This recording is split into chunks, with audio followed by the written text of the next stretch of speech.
According to China EV Post, NIO has expanded its battery swap network significantly this month. The company added 62 new battery swap stations in China so far in December, bringing the total to 2,802. NIO plans to add 200 stations by the end of the month, according to CEO William Li.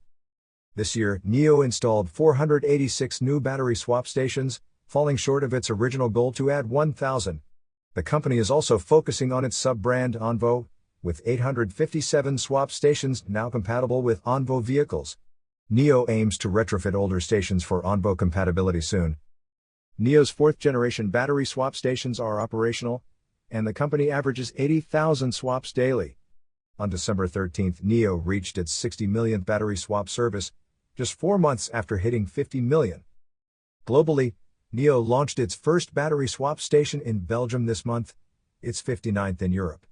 NIO vehicles are sold in Norway, Germany, the Netherlands, Sweden, and Denmark but are not yet available in Belgium. You are listening to Yuan News.